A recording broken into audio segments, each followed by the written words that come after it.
You pick up your phone to check a single message. The next time you blink, 2 hours have vanished into a bottomless feed. Every notification and infinite feed exploits specific neurochemical responses. By repeating this cycle hundreds of times a day, the brain's reward circuitry becomes dependent on the next swipe, physically changing how you process focus. When you try to fight those physical changes using nothing but internal willpower, you are fighting a losing battle. Willpower can only control your urges for a limited time. As you navigate the friction of your day, your internal discipline drains. Once that control hits zero, your brain defaults to the path of least resistance, the automatic scroll. Because internal discipline has a strict physical limit, breaking this loop requires an external system. You have to build escalating layers of friction to protect your attention from your own biology. The first layer of defense starts at the source. You have to eliminate external triggers. By aggressively shutting off established, you need to draw rigid psychological boundaries. You have to dictate exactly when and where the phone is allowed to exist. Create strict no-phone zones. Decide that you will never bring the device to your study table, that you won't touch it while eating, or that it is completely banned from your bed. These location-based rules force your brain to pause.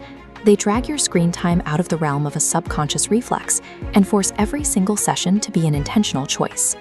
When a sudden, intense craving to scroll hits outside of those boundaries, use the 10-minute rule. Tell yourself you can check the app, but you have to wait exactly 10 minutes first. This graph illustrates how psychological urges behave like ocean waves.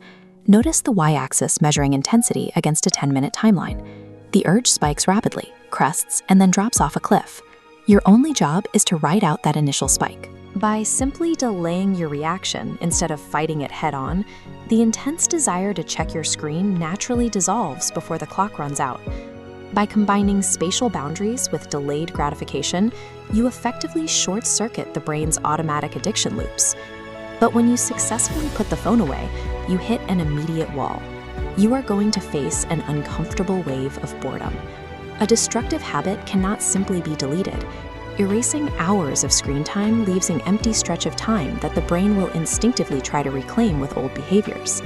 You have to plug that hole with active, high-engagement alternatives. Pick up a book, start a heavy workout, or learn a complex new skill. If you don't actively replace the scrolling habit with something demanding, that reclaimed time will be surrendered right back to the screen. The final layer of this strategy focuses on the necessity of identifying a central life purpose or a long-term goal. A smartphone naturally expands to consume the empty spaces of an aimless routine. When your day lacks direction, endless entertainment rushes in to provide artificial momentum. But actively pursuing a meaningful, long-term objective consumes significant mental bandwidth.